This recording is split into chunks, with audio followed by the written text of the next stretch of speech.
Olá, aqui é o professor Piscini. Você é o tipo de pessoa que gosta de estudar escrevendo?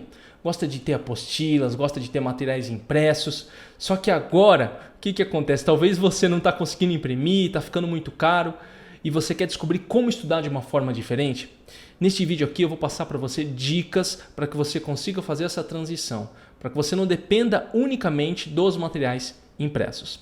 As dicas que eu vou passar são referentes a uma dúvida que eu recebi no meu WhatsApp. Tá? Quem manda mensagem para mim no 67 99303 0488, o número está aqui embaixo.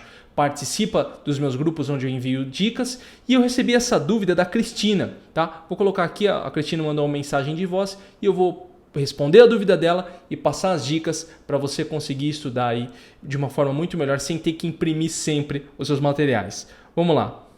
Boa tarde, professor Leandro, tudo bem? Meu nome é Cristina, sou de São José do Rio Preto, São Paulo.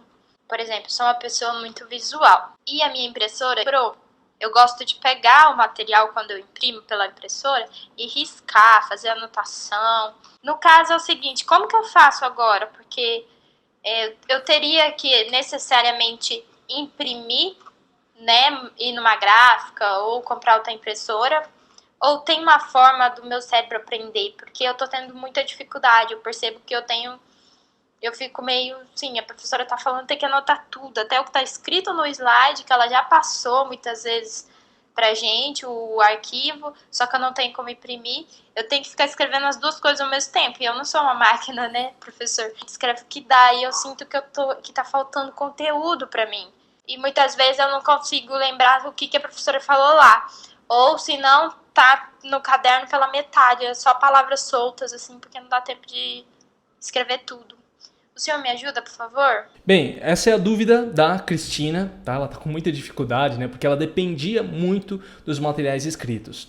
O primeiro ponto que eu quero deixar muito claro aqui é que cada um tem a sua forma de aprender. Então essa é a forma da Cristina. Talvez você escute falar, professor, eu não faço desse jeito, mas eu gosto de escrever também. Por mais que eu passe as dicas e estratégias que são baseadas nos meus atendimentos que eu faço com as pessoas, nos meus programas de aprendizado, nas pesquisas que eu realizo, ainda assim você sempre tem que adequar as dicas à sua rotina. Quero deixar isso muito claro antes de tudo. Primeiro ponto aqui da Cristina.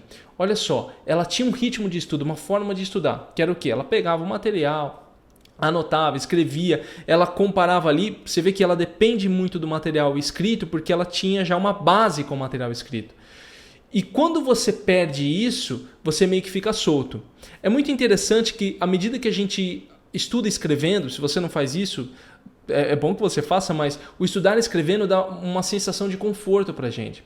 Muitas vezes esse escrever, ele não tem tanta relação com a quantidade que você memoriza. Porque parece isso, né? Ah, se eu escrever bastante, eu vou memorizar bastante. Não é assim que funciona.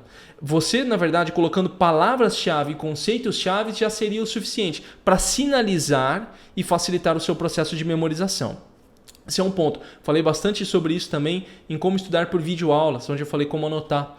E é importante deixar isso claro por quê? Porque, na verdade, você não depende, falando agora numa questão de aprendizagem, a ciência do cérebro, da mente, como você estuda, você não depende unicamente dessas apostilas impressas. E aí vai da sua escolha. Eu sempre falo para as pessoas seguirem com aquilo que elas gostam. É muito mais fácil. É lógico, quando eu acompanho alguém, quando eu converso com alguém, eu sempre procuro aumentar a produtividade. Por exemplo, com ela eu ia falar, olha, só escreve menos, faz isso aqui um pouquinho mais, mas mantém como você tá. Mas se você chega agora, e aqui vem um ponto, né? Pô, professor, não dá mais para imprimir. E eu sei que tem casos de pessoas que falam assim, não dá mais para imprimir, não tem como eu ficar pagando para imprimir um monte de apostila, eu não imprimi tudo ainda, eu quero estudar só pelo digital. Eu sou uma pessoa igual ela, né? Eu gosto de escrever, gosto de ter um material impresso, mas eu preciso me adaptar ao meio digital. E aí que eu quero passar essas dicas agora. Uma outra coisa antes de passar as dicas, tá? Não estou enrolando não, é porque é importante falar isso aqui. Às vezes, pessoal, eu percebo muitas pessoas que desistem de estudar por conta disso. Ah, não, porque não? Eu gosto de estudar com coisa impressa, eu não tenho, é muito difícil e eu desisto. Cara, você tem que estudar com o que você tem. Você tem que se adaptar à rotina que você possui. O ritmo que você tem. porque senão sempre se torna uma grande desculpa. E eu não estou aqui menosprezando as dificuldades que você possui. Longe disso, sei que cada um tem as suas dificuldades. É barulho em casa, é rotina complicada, familiar, é dificuldade para conseguir os materiais. Eu entendo tudo isso. Porém, a gente sempre vai cair em um ponto. E aí? Você vai ficar parado?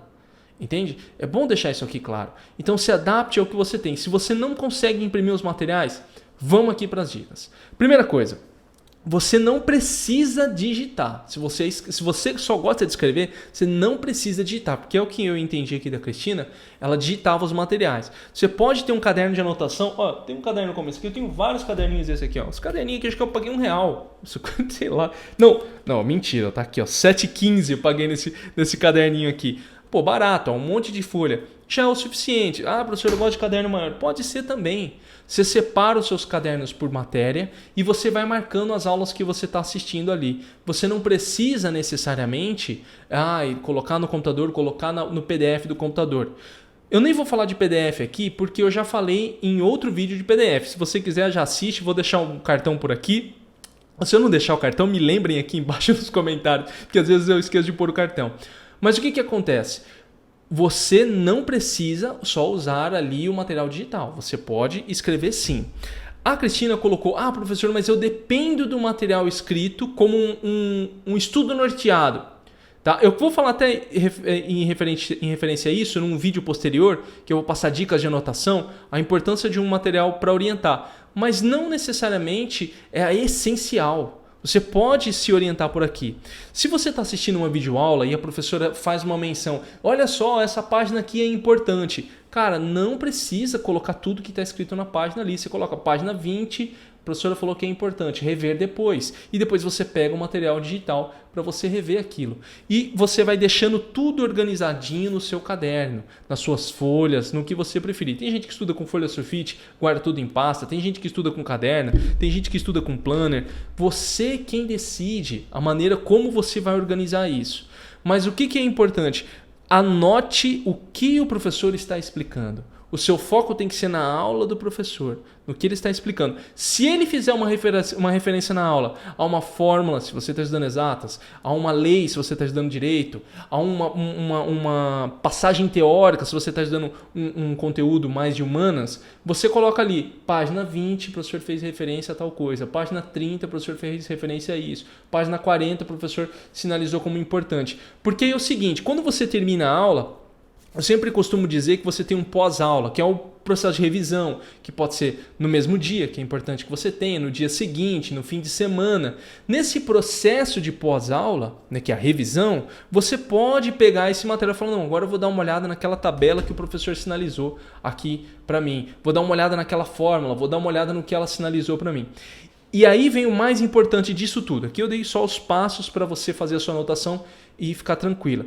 Um outro ponto importante, a adaptação. A adaptação. Você tem que dar um tempo para adaptação. Igual a Cristina colocou aqui, ela falou, mas eu estou sentindo que eu não estou aprendendo. Cara, você mudou o seu ritmo e infelizmente acontece isso. Você tem que pegar esse ritmo novamente. Você tem que aumentar o seu sistema de revisão para poder te dar mais uma sensação. Porque a memorização é o seguinte, ela é um pouco de sensação de estar memorizando. O que eu quero dizer com essa sensação? Você sentir o que você aprendeu e um pouco também é do que você faz efetivamente, né? De escrever, de fazer os processos de revisão, etc. Então tudo isso vai contando para você. Porque quando você escreve muito, vou até deixar isso claro, eu repeti isso aqui, quando você escreve muito, você tem sempre uma sensação de que está memorizando muito, mas não é verdade isso, tá? Nem sempre isso é verdade. Então por isso que eu estou deixando isso aqui claro. Pode escrever pouco, você pode colocar suas anotações, você vai seguindo em frente. Mais uma vez, aulas e videoaulas. Tem um vídeo que eu passei aqui, uma sequência de vídeos, onde eu falo. Se você não quer assistir a sequência inteira, vai lá. Como anotar nas videoaulas. Lá eu falo certinho como que você faz. E o foco tem que ser no professor. Tá? Professor, e como que eu faço num PDF digital? É o mesmo esquema.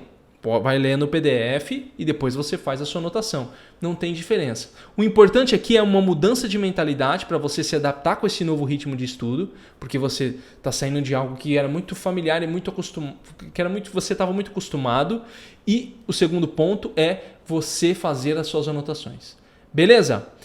Acho que ficou bem claro até aqui, né? Se não ficou claro, por favor, coloque nos comentários o que não ficou claro. Talvez eu faça um outro vídeo das dúvidas de vocês. Coloque o que você faz também, porque aqui na nossa comunidade as pessoas às vezes veem a experiência dos outros. Então coloca aqui o que você faz, o que ajudou você num processo de transição, talvez, ou no seu processo de transição agora, beleza? Aqui embaixo também tem o seguinte, tem o método 5, já conheça o método 5 aí, que é o meu programa dos 5 passos para ajudar você a estudar. Tá o link aqui embaixo, rede social, tá tudo aqui embaixo. E você conhece um amigo seu que está perdido, está estudando por PDF, videoaula, está perdido lá, está fazendo essa transição também, já clica em compartilhar e manda para ele. Lembra de clicar em gostei e se inscrever se você está aqui pela primeira vez. Beleza? Então é isso. Espero que eu tenha respondido a dúvida e tenha ajudado você. Nos vemos no próximo vídeo e até mais.